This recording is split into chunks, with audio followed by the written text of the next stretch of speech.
Happy draft day, everybody. It is day one of the NFL draft, and it is one of 3 days. And hopefully this man right here will hear his name called very soon. Former South Carolina tight end Nick Muse joins us. And Nick, let's go back a little bit. This is something that your family is used to. You saw your brother go through this process just a couple of years ago.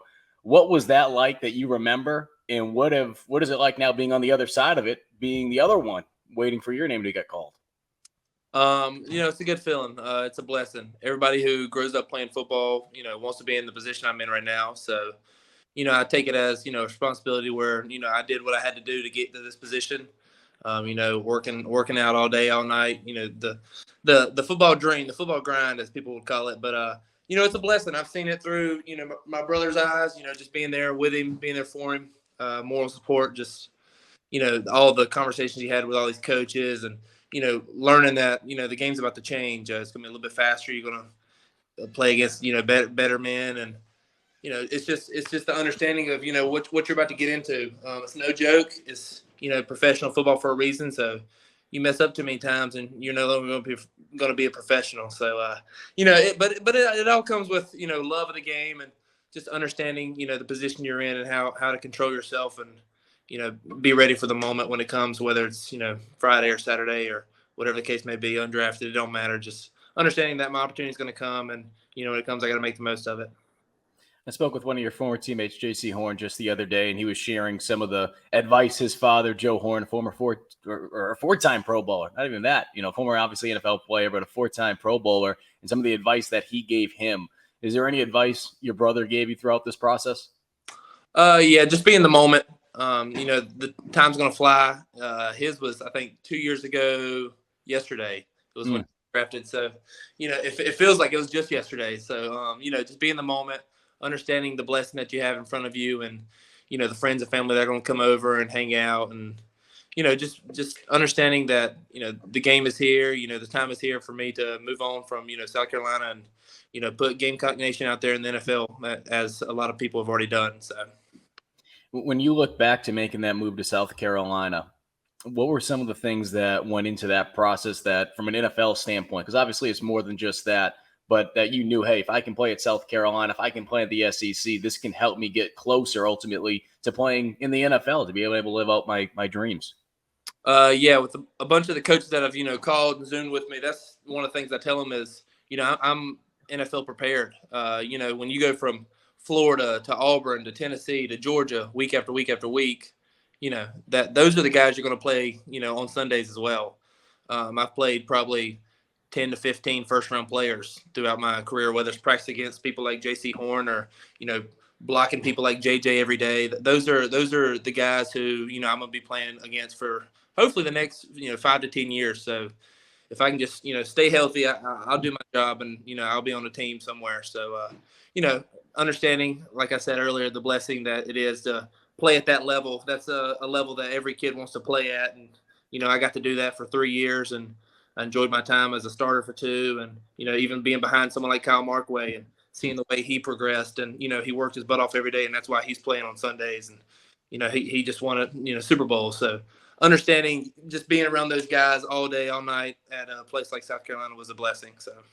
And you mentioned a guy like Kyle Markway being able to win a Super Bowl. I mean, shoot, what a journey he's had. I mean, and you think about just the tight ends that have come out of South Carolina historically, but just over the last couple of years in particular, what was it like playing tight end at USC? I mean, I think there's a long-running joke going into the season from fans, especially with the Carolina call shows. They're going to throw to the tight end more this season, but obviously there's more that goes into that. What were some of the things that you feel like help tight ends, specifically at South Carolina, be able to reach that potential of playing in the NFL?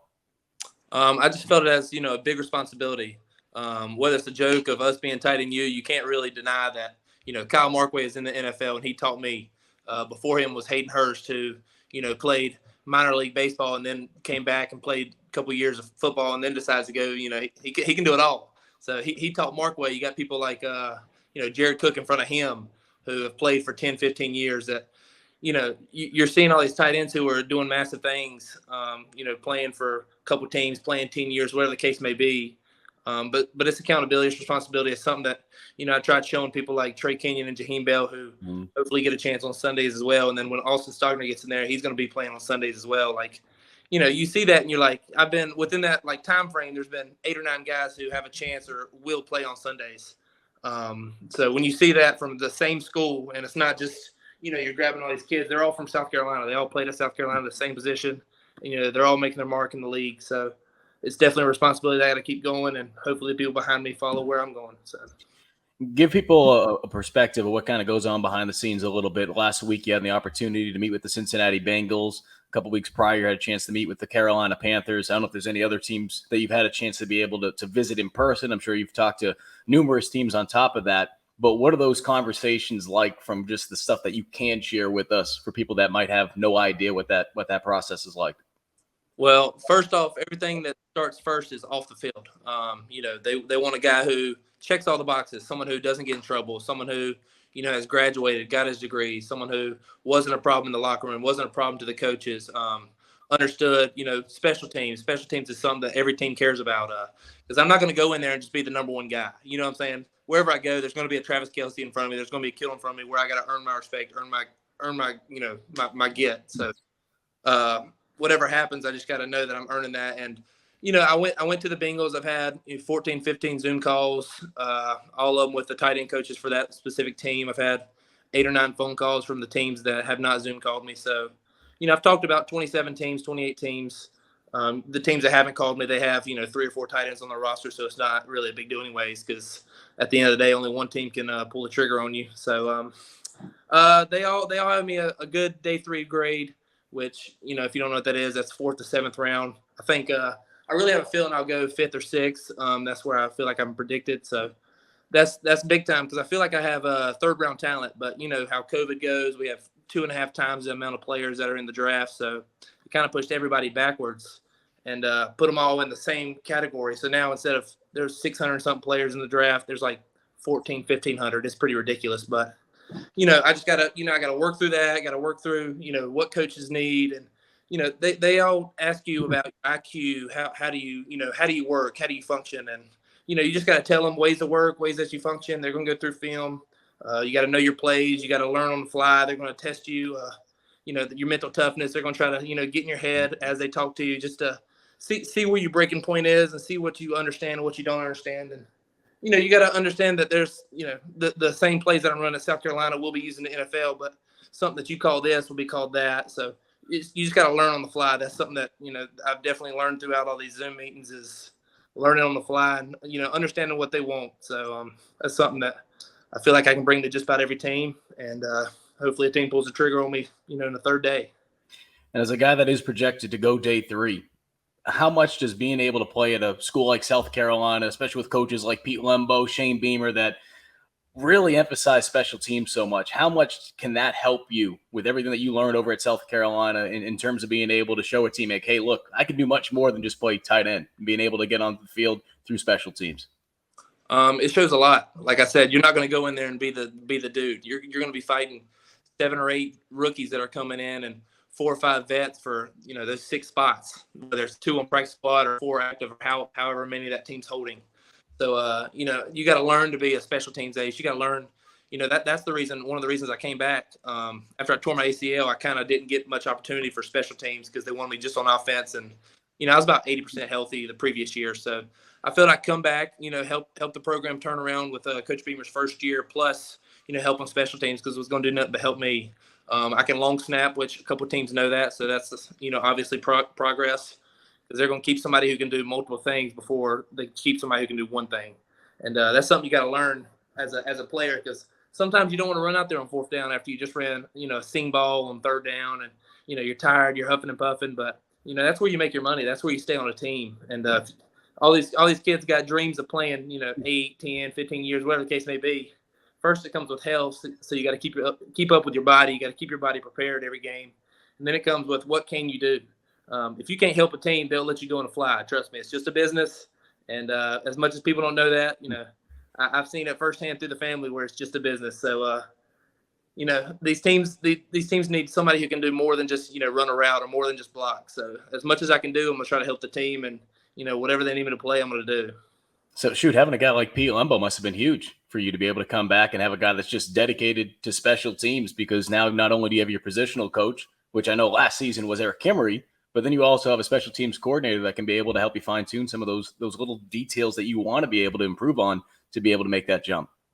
No doubt. No. Coach Limbo helped me a lot. He put me in, a great position for both kickoff return and punt, and then he gave me the choice of being, a second team guy for, kickoff. So, if somebody ever got hurt, I was the guy that could jump in there, and just being prepared, being ready for whatever he needed. Whether it was meeting with him once a week or twice a week, whatever the case may be, walking by, saying hello. That means a lot in a facility, because that guy has as much power as Coach Beamer does.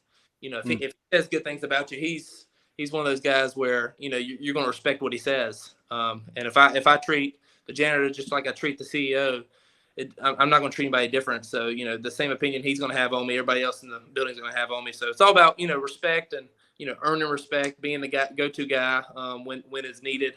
So being around him was definitely a plus for my college career and going into the NFL. No, you're not calling Pete the janitor. No disrespect to the janitors out there who keep everything clean out there. Just wanted to bring that up, make a little light hearted joke about that. But last thing I will ask you though, Nick, before I let you get going, what is the plan throughout the draft process? Night one, I mean, I'm sure you build relationships, whether it be with players at other schools. I know JJ Inambari is a guy that's projected to go fairly high. What is your plans? Do you pay attention at all day one? Do you watch it all day two? Or are you kind of just going to sit back and be with the family on the third day and just wait until hopefully that phone rings for you? I'm just gonna wait it out.